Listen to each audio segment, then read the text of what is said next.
tepat di hari ini aku udah 5 tahun gak ngomong kasar. Anjing. Ya lu juga nyatain aja dong, dasar kon. Aku udah 5 tahun gak ngomong kasar. Lupa lagi anjing. Aku udah 5 tahun gak ngomong kasar. Ini udah lagi dah. Emang klub goblok. Aku udah 5 tahun gak ngomong kasar. Halo teman-teman semua, balik lagi bareng aku Zahid dan di sini ada Halo, aku Firlin. Aku juga buat konten di YouTube, Instagram, TikTok, dan semacamnya. Aku bahas tentang pengalaman-pengalaman hidupku dan juga opini-opiniku. dan kamu sering banget ya keluarin opini-opini yang hot takes gitu atau controversial takes, setuju nggak? Yes, kind of, I think. Oke. Apa satu hal yang bikin kamu, menurutmu paling dikenal sama banyak orang? Nggak pacaran. Itu satu. Ya, satu. Terus yang kedua mungkin yang baru tahun lalu banget, Desember, viral banget itu, aku ada 15 juta orang Oh, yang wow. nonton. Sampai di-upload sama kayak di Jakarta Keras, receh segala macam. Bahkan vokatif juga. Wow. Aku nggak ngomong kasar 5 tahun. Oke. Terus ya banyak yang kayak nggak mungkin. I think that's ya. Sebenarnya aku pengen deep dive ke sana sih. Oke. Tapi deep diveku bukan cuma ke topiknya doang, tapi aku pengen ngertiin kamu dan pola pikirmu dan juga ya pastinya itu nggak posisi yang mudah kan. Yep. Maksudnya ya kamu lihat nggak waktu itu banyak yang bikin kayak parody tentang itu. Yes, I know that. Kayak itu rame banget gitu. Maksudnya aku udah tahu Verlin gara-gara waktu itu pernah di tag kan di mention story-nya.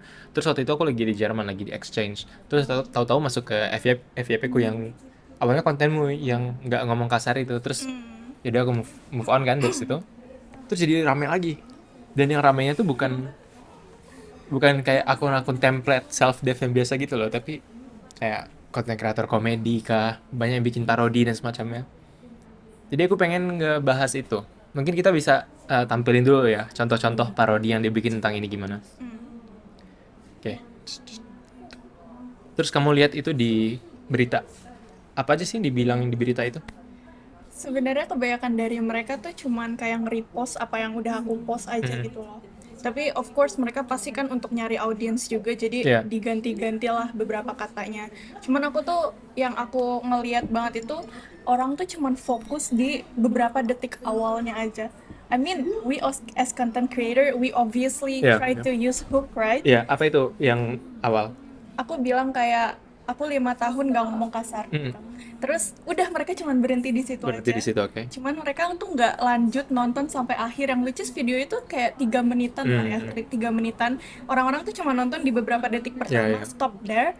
Terus kayak mereka bilang kayak aku kayak pencitraan lah, kayak ya caper lah segala macam. Ya. Pick me. Orang-orang seneng banget menggunakan kata pick me ini. Ke kamu. Iya. Jadi ya aku kayak simply mikir kalau misalkan ya lo nggak nonton aja sih sampai akhir. Iya. Seperti itu. Bener sih ya, kita pasti sebagai orang yang mau didengar itu butuh hook ya, dan kadang emang harus agak kontroversial dikit. Soalnya aku juga pernah ngomong tentang aku unfollow semua orang di Instagram. Oh ya, that one, I know that one too. Terus itu juga digoreng juga di TikTok. Cuma aku nggak tahu waktu itu TikTok tuh emang kayak gitu. Jadi sekarang aku udah lebih siap untuk handle audience yang di TikTok. Cuma kalau dulu tuh aku kayak ngerasa respons-responnya tuh pada personal banget gitu kan, kayak aku harus defend diriku, padahal pada akhirnya enggak ya. Iya. Cuma aku deep dive dulu nih ke topiknya. Kenapa kamu mutusin untuk bikin konten itu? Sebenarnya kayak sama aja sih sama konten-konten biasanya, karena yang ngomong kasar ini tuh lebih kayak, karena waktu itu sebenarnya tuh impromptu aja sih. I was going somewhere and I thought why not just make this one content. Dan kayaknya ini bakal besar deh. Cuman aku nggak nyangka itu bakal sebesar itu ya. Nggak bakal sebesar itu. Jadi oke, aku bikin itu. Dan yang kayak ya udah kayak aku bikin konten biasa, karena aku kalau bikin konten ya yang nggak terlalu dipikirin banget gitu. Dipikirin sih, cuman yang nggak terlalu buruk, karena aku tahu apa yang aku omongin nggak buruk kan. Iya. Jadi ya udah seperti itu aja, nggak ada niatan tertentu, apalagi buat kayak nyenggol orang-orang tuh nggak ada sama sekali. Boleh nggak kita bahas tentang substance-nya? Kenapa waktu itu menurutmu kamu mau mempromosiin kepada orang-orang bahwa lihat nih, jangan ngomong kasar gitu? Aku nggak bilang gitu sih, aku bilang kayak ini aku yang nggak ngomong kasar. Jadi kamu taruh fokusnya ke aku gitu? Iya, exactly that. Kayak aku selalu menggunakan kata aku dan nggak pernah kamu. Iya. Gitu. Dan di situ aku juga bilang kayak menurutku. Jadi kayak Iya, aku iya. benar-benar nge-emphasize menurutku ngomong kasar itu ngebuat aku jadi jelek Oke. di banyak hal. Dan aku pernah ada pengalaman yang dimana lagi kumpul sama beberapa profesor dan ada student yang lainnya, terus kayak kita joking and stuff, dan student lainnya ini tuh nggak sengaja keceplosan ngomong yang kasar tapi di depan profesor-profesor ini, yang which is I personally think kalau misalkan that's not really the place for you to say something bad kayak gitu kan. Dan karena mereka juga mungkin nggak sengaja ya, tapi kan itu karena kebiasaan, jadi ya kebawa aja. Dan menurutku itu adalah salah satu poin yang dimana kayak aku nggak mau ngomong kasar. Dan karena memang personally dari 5 tahun yang lalu pun aku mikir kalau misalkan ngomong kasar tuh ya bikin aku jelek, that's it. Oke. Kenapa kamu, menurutmu nih, kenapa konten itu dapat respons segede itu? Dari orang-orang. Iya. Karena ada beberapa kemungkinan ya. Kalau dari perspektifku pribadi, pertama karena orang berpikir bahwa itu sangat normal untuk ngomong kasar, jadi kayak nggak mungkin ini orang nggak ngomong kasar gitu. Itu pertama, satu. Terus kedua, karena orang-orang mikir ya kayak ya kenapa ngomong kasar tuh biasa-biasa aja, it's not something bad. Dan jadi mungkin karena apa yang aku bilang itu kadang ngebuat mereka merasa terancam kali ya, merasa kalau misalkan wah apa yang mereka lakukan tuh buruk banget, padahal bukan itu niat gue jujur. Jadi kayak kamu pikir mereka ngerasa kayak gitu karena stance pribadimu itu adalah bentuk penindakan dari perbuatan mereka gitu. Iya, kayak seakan aku tuh bilang kayak apa yang lo lakukan itu buruk, padahal ya kayak ya you do you. I just think kalau misalkan itu adalah sesuatu hal yang buruk untuk aku, sehingga ya orang-orang jadi punya banyak defensive think Oke. about it. Ya. Tapi aku pengen tanya satu layer lebih dalam lagi. Apa alasanmu ngerasa kata kasar itu buruk? Here's the thing, kalau aku personally mikir ya, kalau misalkan orang kalau misalkan kita lagi bercanda sama orang terus kayak ngomong kasar, itu tuh sebenarnya lucu, itu tuh kayak jadi emphasize yang kayak ih ini lucu banget gitu loh. Ya, oke.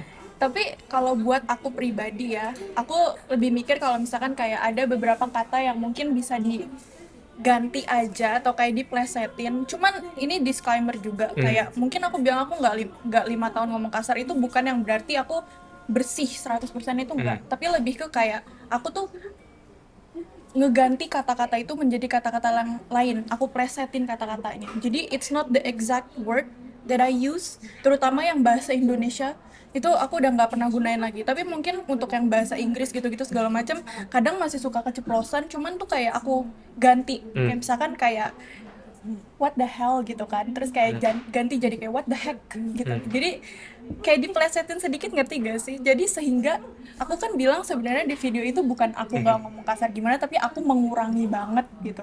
Yang bangetnya di sini tuh kayak udah kayak 90% gitu loh Kak. Iya. Jadi mungkin kayak orang ngambil hookmu jadi sesuatu yang literal banget ya. Iya. Oke. Bener. Exactly that. Tapi habis itu kan kamu oke, aku bisa ngerti pola pikirmu kalau misalnya itu dia respons sama netizen ya. Karena aku juga berhadapan sama banyak komentar netizen. Cuma yang bikin aku waktu itu sempat khawatir sebenarnya, karena yang ngerespon kamu bukan netizen doang kan, tapi akun-akun selebritas Indonesia juga. Iya. Itu gimana gitu sampai ke sana? Gak tahu, again, itu kan mungkin karena aku postnya di TikTok dan everyone Iya. can actually access it. Cuman mungkin di sini kayak ini adalah suatu topik yang mungkin orang nggak pernah bahas kali ya.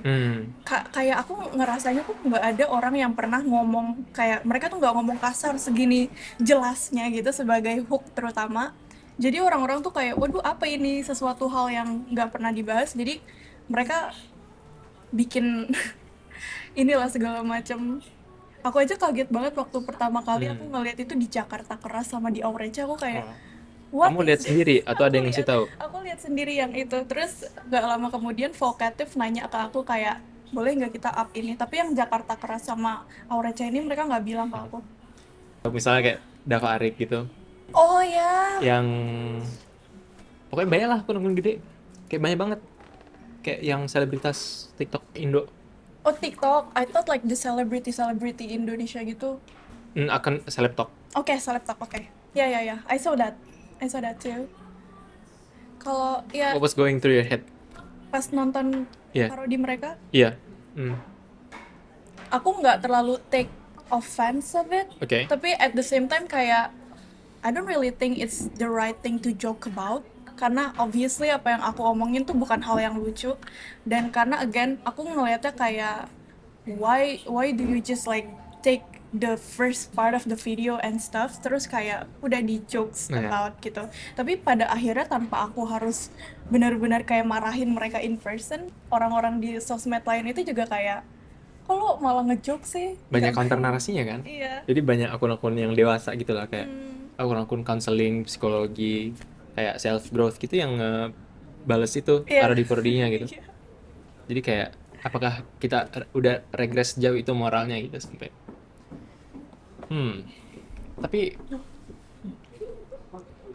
pastinya kan kayak kalau di ruang maya ya, di dunia online gitu mungkin kita bisa cukup shelter ya. Cuma kan kalau misalnya seviral itu pasti implikasinya ke relationshipmu di dunia nyata dong. Oh, Terus gimana tuh pas orang-orang tahu kamu ngebahas itu terus kamu viral? jujur aku beruntung itu semua viral pas aku di Jepang sih. Kayak I was in Japan, like even until now I'm still in Japan. Dan jujur aku senang banget. Kenapa? Karena itu besar banget, kayak even orang tuanya teman-temanku, bahkan kayak teman-temannya orang tua aku tuh pada Yeah. tahu semua kayak ini Firlin kenapa gitu-gitu segala macam. Kayak mungkin kalau aku keluar dan aku lagi di Jakarta waktu itu, mungkin bakal ada yang notice. Dan mungkin kalau aku ya bayanginnya mungkin orang-orang bakal kayak lo udah nggak ngomong kasar berapa kali. Cuman karena ini adalah waktu itu aku di Jepang dan orang-orang di sini tuh yang kayak santai aja, terutama yang orang-orang Indonesia ya juga kayak iya aku ngelihat kamu ada di posan ini, temen-temenku nanya, tapi kayak ya udah that's it. That's what I'm grateful about, karena orang-orang di sini kayak yang mereka simply they don't really care about those stuff. Dan karena kayak aku ngomong itu kan bukan berarti kayak aku nyari engagement atau kayak perhatian dari orang kan, karena emang literally I'm like that in person as well. Jadi orang-orang juga don't really take it to heart atau gimana gitu.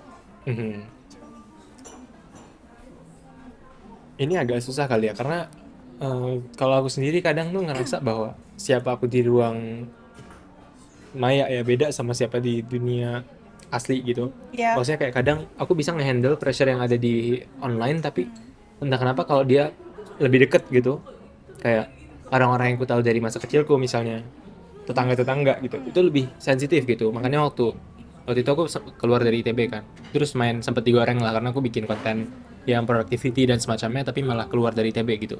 Jadi orang anggapnya itu adalah keputusan lemah dan bodoh gitu. Dan kalau di dunia maya aku oke. Cuma yang susahnya tuh kayak di dunia nyatanya gitu, karena kita harus ketemu sama berbagai macam orang yang kita kenal kan. Dan kamu sendiri merasa ke shelter itu gara-gara kamu agak jauh dari mereka ya?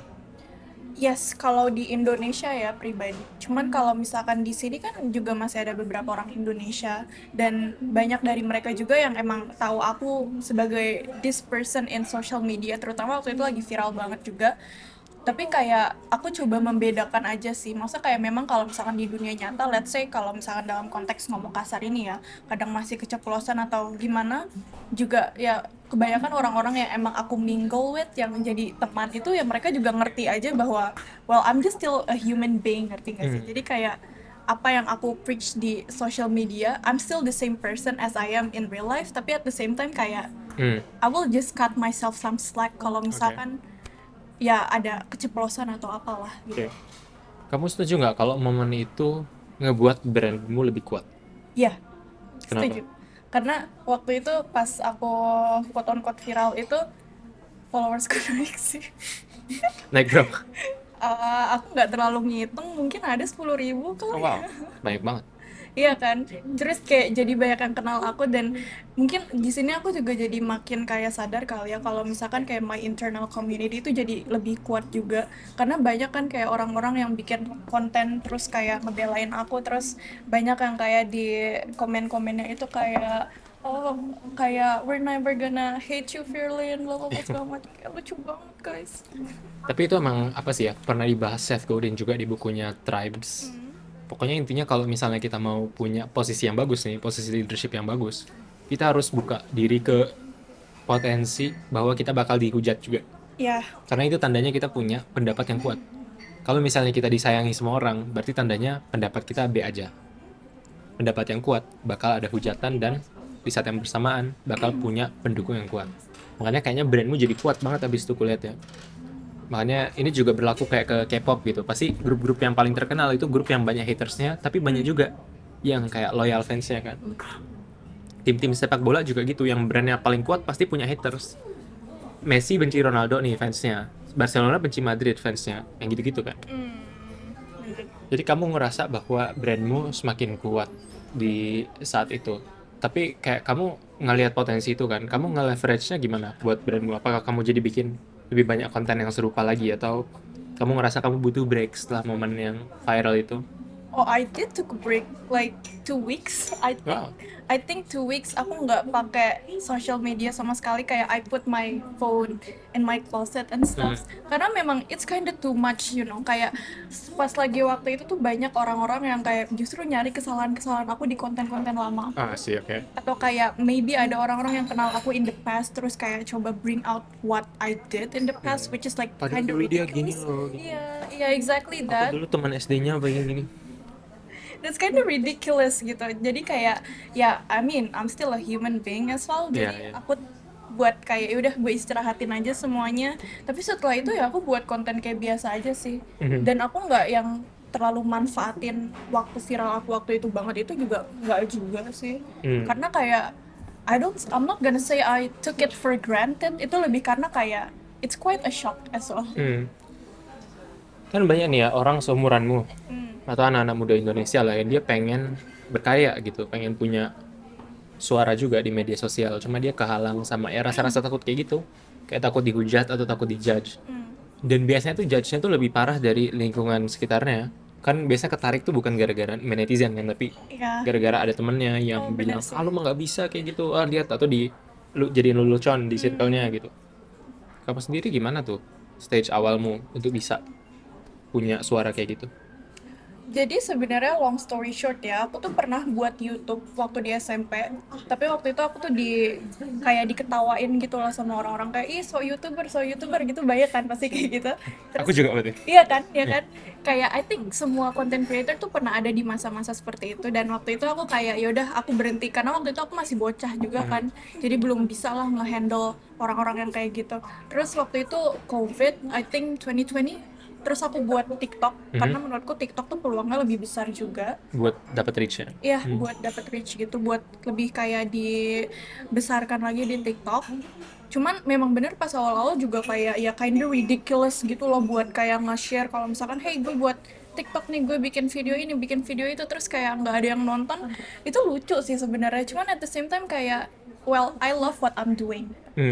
Kayaknya di situ dulu deh, kayak kalau misalkan pengen ngebuat let's say konten atau apa, you need to love what you're doing, dan bukan kayak cuman di sana untuk dapat fame-nya atau dapat kayak audiensnya atau kayak bahkan uang. Aku belum dapat uang sampai aku baru 2 tahun yang lalu deh kayak kalau nggak salah, dan aku udah buat YouTube tuh dari lama banget juga, TikTok segala macam. Jadi ya you need to love what you're doing dan actually believe kalau misalkan lo tuh bakal besar suatu saat nanti gitu sih. Tapi cara handle pressure-nya itu gimana? Kamu nggak bikin kayak self defense mechanism atau apa gitu nggak buat dirimu ya?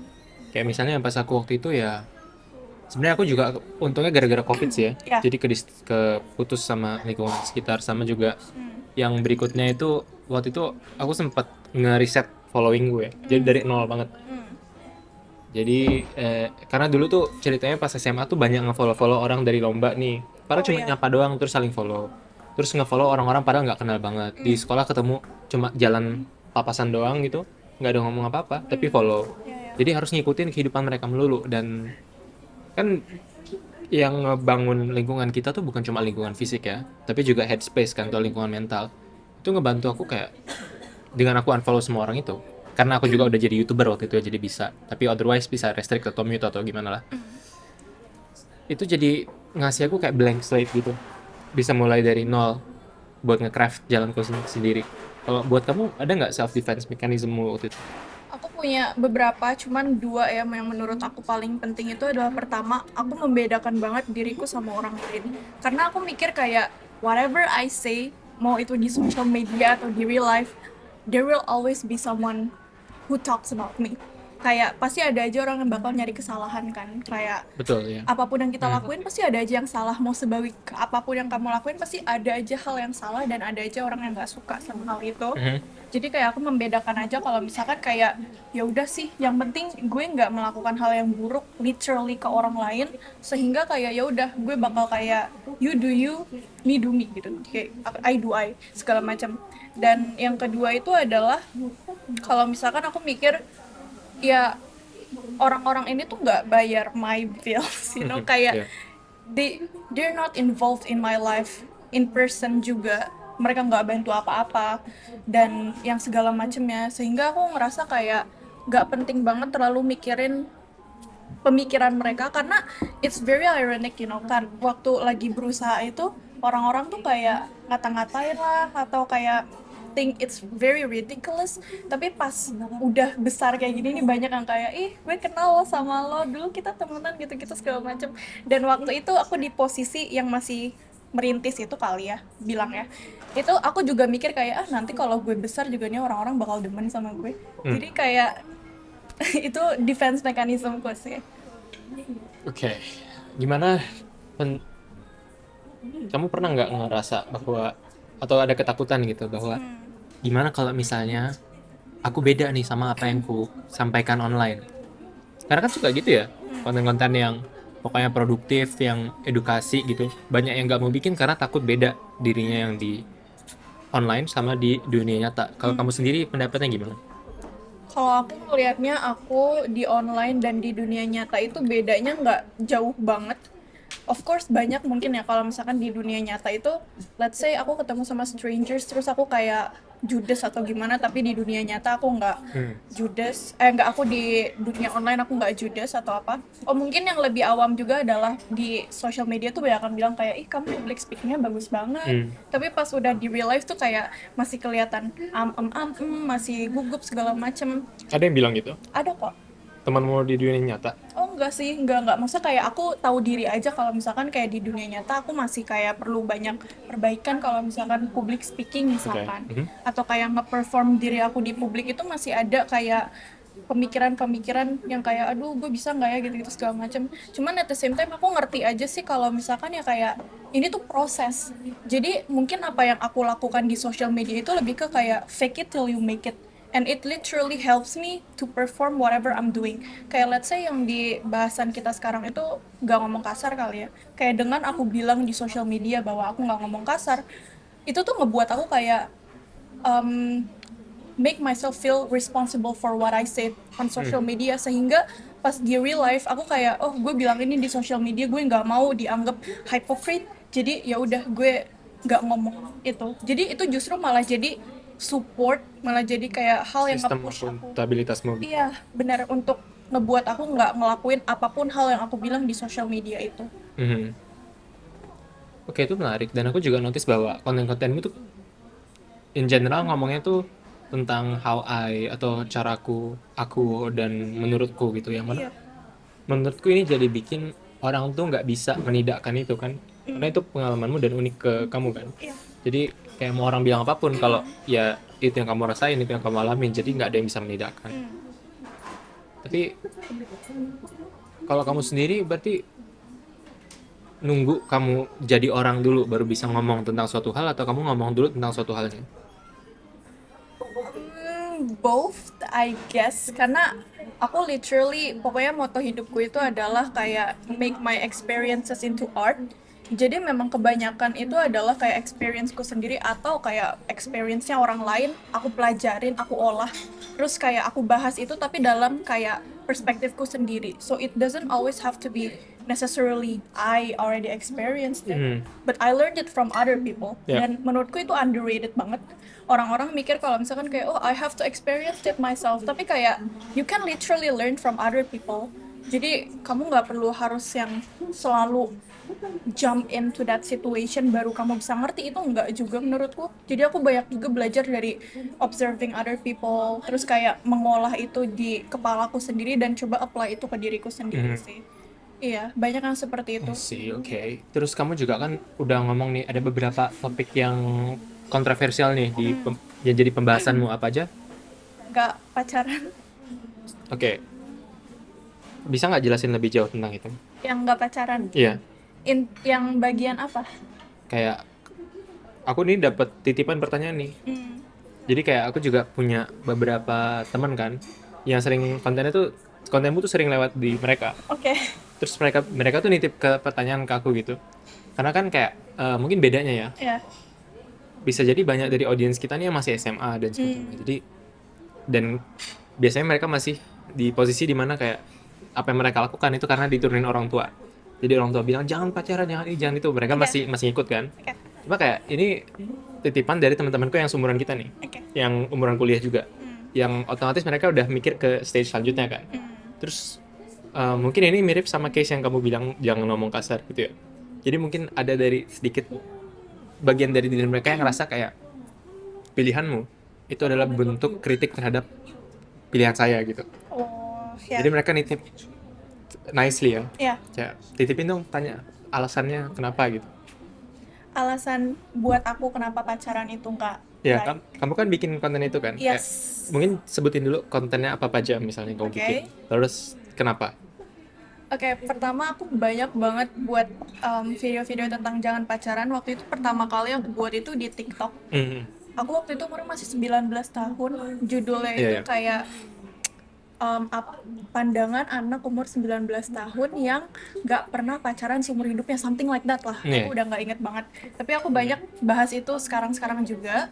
Tapi basically pandanganku itu adalah seperti ini. Ini kita karena yang dititipin adalah anak kuliah kali ya. Dan aku anak kuliah, Kak Zaid anak kuliah juga. Iya. Dan di masa-masa kita sekarang ini tuh wajar banget untuk orang-orang kayak lagi nyari jodohnya mereka Iya, gitu. oke. Nyari orang yang cocok sama mereka, terus kayak mungkin mikir nanti gue pas habis kuliah mungkin bisa gue nikah sama orang ini atau segala macem, atau kayak ya simply pengen punya hubungan aja sama orang. Kalau buat aku pribadi, aku berpikir bahwa kayak focus on yourself first. That's it.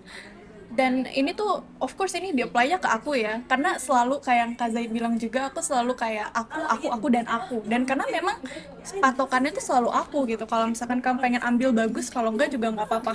Dan ini tuh kalau di aku sendiri ya, basically cara kerja pikiranku itu adalah kalau bisa sendiri kenapa harus coba nyari orang lain gitu. Karena aku sangat mengedepankan kayak self-reliance dan juga independency in terms of my mentality. Dan karena menurutku banyak juga yang kayak again ya, orang-orang yang masih quiet, unstable sama dirinya sendiri in terms of like managing their feelings atau kayak their loneliness, sehingga mereka belum bisa sebenarnya nge-manage itu sendirian, masih belum mampu sendirian, tapi mereka nyari orang lain untuk bantu cope sama itu semua. Tapi kalau untuk aku pribadi, lebih baik jangan. Karena kalau misalkan kamu belajar itu sendiri, kamu bakal numbuhin kayak rasa dependensi ke diri kamu, sehingga nanti kalau kamu udah punya pasangan nih, itu tuh kamu bisa lebih kayak apa ya, ngelihat itu dengan lebih baik lagi gitu, pasangannya kayak hubungannya in general. Kalau misalkan kamu ini tuh worth it gak sih sebenarnya. Dan karena aku juga mikirnya kayak pacaran itu again, menurutku itu tuh bukan suatu kayak tanda bahwa kamu tuh bakal kayak nikah sama dia, atau kayak apa ya, kayak assurance yang enough untuk menunjukkan bahwa this person you call your boyfriend or like your girlfriend will be your wife or your husband. Karena menurutku kalau misalkan kamu menikah gitu kan, itu tuh udah di bawah hukum. Kita nggak ngomong agama ya, kayak udah di bawah hukum gitu. Dan let's say kamu nikah dengan prenup gitu kan, perjanjian pranikah, itu semua tuh udah di bawah hukum. Yeah. Jadi kalau ada apa-apa segala macam, mau divorce lah atau kamu nauzubillah gitu kan, kayak ada case yang dimana di abuse atau kayak segala macamnya, kamu tuh bisa bawa itu ke ranah hukum. Tapi kalau pacaran, it cannot be done like that, dan damage-nya itu bisa sama. Karena kalau pacaran, again, you're in a vulnerable state yang dimana kamu tuh harus terbuka sama pacar kamu ini. Terus kayak harus ngasih energi terus, apapun segala macam. Jadi menurutku it's just not really worth it. Even kalau kamu ada di stage umur yang misalkan kayak kamu lagi di perkuliahan gitu-gitu segala macam. Gimana kalau orang responnya ke situ adalah, oh ini kan kompatibilitas saya gitu. Justru biar nanti keputusan yang jangka panjangnya lebih besar kemungkinannya untuk benar, saya ngambil keputusan ini buat sebagai kompatibilitas gitu. Sorry, boleh diulangin lagi nggak? Aku kurang ngerti. Kompatibilitas itu adalah kayak kecocokan, Iya. tes kecocokan. Dimana kalau orangnya tuh mikir bahwa, oke saya sekarang tuh pacaran nih misalnya, karena ini bentuk kayak effort lah, biar supaya nanti pas kita menikah, itu kemungkinan berhasilnya lebih gede gitu. I see. Iya. Banyak kok yang seperti itu. Cuman kalau aku ya mikirnya kayak kamu bisa kok ngelihat kamu cocok apa enggak sama seseorang tanpa harus pacaran. Kayak apa tuh caranya? Lucunya sih kalau menurut aku kayak gini ya. Ini menurutku yang ini idealistiknya lah gitu. Kayak apa yang aku pikir idealis ya.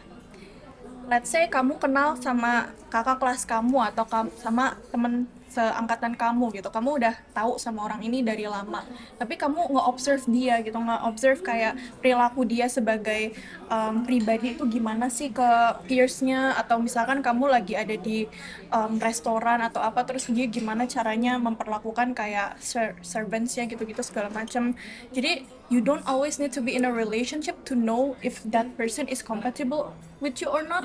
Itu dalam kayak ngelihat sebagai pribadi mereka sebagai seseorang ya. Cuman kalau misalkan of course kalau menikah kita kan harus kayak bahas yang lebih deep gitu kan, kayak compatibility dalam perspektif kayak let's say mau punya anak atau enggak segala macam.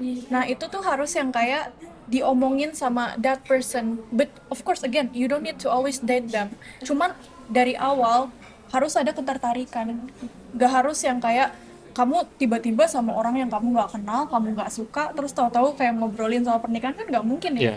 Jadi kayak dua-duanya tuh harus yang tertarik gitu loh. Cuman again nggak dating, jadi nggak ada yang kayak komitmen nggak jelas gitu loh dalam perspektif pacaran ya. Menurutku pacaran itu kayak komitmen yang kurang jelas. Jadi ya itu kamu nggak perlu ngelakuin itu langsung maju ke step yang kayak bahas kita tuh cocok atau enggak untuk pacaran. Tapi kan kalau misalnya nih ya, Iya. kita ngelihat orang tuh dari luar misalnya, kadang kan banyak yang itu tuh on display doang gitu. Ya, Maksudnya kita nggak bisa tahu sebenarnya dia itu gimana gitu. Kayak mungkin kita juga bisa ngelihat di diri kita tuh ada yang berubah nih. Kita sama orang tuh kayak gini, tapi pas tertutup kita orang yang beda gitu. Dan bisa jadi nih kakak-kakak yang kita lihat tuh kayak gitu. Maksudnya dia baik ke server ya. Dia dari keluarga yang spek dewa lah. ya, Kayak semuanya green flag. ya. Tapi sebenarnya di balik itu semua dia masih kosong banget, masih insecure banget, dan masih kayak sangat-sangat demanding, memaksa buat ini dan itu gitu. Gimana kita bisa tahu itu gitu kalau dari versi apa Coba tesnya? aku pertanyaan aku balik lagi. Hmm. Emang kalau pacaran kelihatan aslinya gimana? Untuk secara logikanya sih mungkin orang bakal berpikir bahwa karena dinamikanya udah kayak komitmen gitu, bakal lebih banyak yang kebuka. Ya. Oke, kalau dari perspektifku ya, orang-orang itu kadang memang bener ya. Kalau misalkan kamu ngelihat orang strangers atau misalkan kayak orang-orang yang kamu kenal di luar itu, mereka tuh kelihatan kayak baik banget, bla segala macem. Nah ini di sini tuh penting banget buat kayak lebih observant, not only to them kayak ngelihat yang kayak baik-baiknya aja. Karena dari perspektifku ya, makanya tadi pertanyaannya aku balik lagi. Yeah. Kalau misalkan pacaran, kita tuh punya this idea in my head kalau misalkan kayak oh our boyfriend is actually like the best person in the world, our girlfriend is the Iya, same as well. infatuation gitu. Jadi kayak lebih ngebuat imaginary attitude yang gimana tuh kayak kelihatannya tuh kayak boyfriend atau girlfriendnya tuh banyak yang lebih baiknya dibanding buruknya, jadi lebih kayak bias lah gitu. Cuman itu kalau misalkan pacaran ya. Cuman kalau misalkan case-nya kayak yang tadi aku bilang, kayak kita di dunia nyata tuh orang-orang tuh banyak yang kayak pura-pura lah gitu menjadi baik atau segala macam. Makanya penting banget buat menurutku tuh kayak tanpa kamu harus ada di space yang sama mereka, kamu tuh nge-observe dari jauh gitu loh. Kayak misalkan let's say kayak misalkan di kafetaria gitu kan ya, kayak ini aku duduk di sini, terus let's say ini orang yang aku tertarik gitu, terus kayak dia lagi sama orang gimana, kayak aku perhatiin gitu, gimana sih dia gerak-geriknya atau apa. Karena menurutku orang tuh sebenarnya kita tuh bisa ngebaca orang lain tanpa actually communicate with them. karena kayak ada body language, terus kayak the way they sound, kayak mereka saat mereka berbicara seperti apa. And of course again ya, kita kan cuma bisa ngejudge dari awalnya aja, dan tapi kalau misalkan memang pengen dibawa ke jenjang yang lebih serius, disitulah pentingnya untuk benar-benar bicara hal yang sesensitif mungkin sehingga bisa tahu kalau misalkan kayak ini orang berani atau enggak. Karena kalau misalkan nih let's say kita sama orang ini terus kayak pengen ke jenjang yang lebih serius, terus kayak kita ngobrolin bilang kayak lo berani nggak untuk prenup up sebelum nikah ini, jadi kayak ada perjanjian pranikah gitu kan. Banyak kan cowok-cowok yang defensif gitu let's say, karena mikir kalau misalkan kayak kenapa sih emang nggak bisa lo percaya sama gue. Nah itu jawabannya. Kalau misalkan dia defensif, berarti kayak ya udah, itu sesimpel kalau misalkan mereka nggak cocok aja sama lo. Tapi kalau misalkan let's say mereka setuju, ya lo cobalah kasih kayak beberapa tes lain yang bisa ngasih lihat kalau misalkan kayak ini orang bener atau enggak buat lo gitu. Menurutmu ada nggak case-nya di mana kan sering nih ada term namanya pacaran sehat gitu. Oke. Itu ada nggak case di mana itu valid? Bisa valid? Ada sih pasti, nggak mungkin nggak ada sih, karena Okay. again ya, kalau misalkan kamu pacaran, again pasti ada kayak rasa kamu ditemenin, terus kayak ada yang kayak sayang semangat ya gitu kan, pasti kan beda kan sama kalau misalkan disemangatin sama teman-teman, itu pasti beda banget. Oke. Tapi apa kriteriamu yang jadiin pacaran tuh sehat? This is very difficult. I know. Karena aku emang sengaja nih meng-corner sedikit ya. Oke. Pacaran sehat ya. Mungkin ya kayak Mungkin buat kita bilang, anggap gini aja deh. Ini bukan buat case-mu ya, tapi kalau kamu lihat nih kayak oh itu sehat tuh, itu enggak gitu. Gimana? let's say 2 case ya, kayak aku ada 1 case orang yang aku tahu yang dimana ini nih mereka LDR juga ya, ke LDR, tapi cowoknya itu tuh kayak genit lah sama cewek lain gitu, tapi ceweknya tuh yang kayak jangan putus sama aku. Itu menurutku itu nggak sehat ya, kayak yang kayak terlalu jomplang lah gitu, kayak terlalu kayak membela-belakan banget suatu hubungan yang sebenarnya tuh lo tahu itu tuh sebenarnya nggak baik buat lo. Tapi kalau sehat itu mungkin kayak dua-duanya tuh bisa kompromi, yang dimana kayak mungkin LDR juga, cuman tapi dua-duanya itu sama-sama bisa mengerti kalau misalkan kayak ya sama-sama sibuk atau apa segala macam. Dan juga ada juga kan yang kayak mereka punya project apa, terus mereka saling dukung segala apapun. Menurutku itu sehat. Iya. Jadi mungkin nih kan kamu jadi kebentuk nih audience ya, audience yang mungkin ngelihat kamu sebagai duta anti pacaran gitu. Waduh. Setuju nggak? Kayak juga. Nggak juga. Aku nggak akan bilang diriku duta anti pacaran ya. Enggak, soalnya banyak yang gitu kayak lihat nih kontennya si Verlin gitu. Kan banyak juga yang nge-DM untuk ngebalas ke story question itu ke kan. Tapi berarti kalau pendapatmu yang sebenarnya nih kamu tahu apa yang works buat kamu, tapi untuk ngelihat keputusan orang lain kamu lebih kayak you do you gitu. Iya. Again, karena benar ya, again kita nggak bahas dalam perspektif agama, karena again ya, aku di sini banyak juga orang-orang yang bilang kayak pacaran kan haram gitu segala macam. Semua orang tahu pacaran haram, tapi again ya balik, kenapa pacaran itu haram in the first place? You need to understand the reason in a logical sense. Makanya itulah yang aku bahas.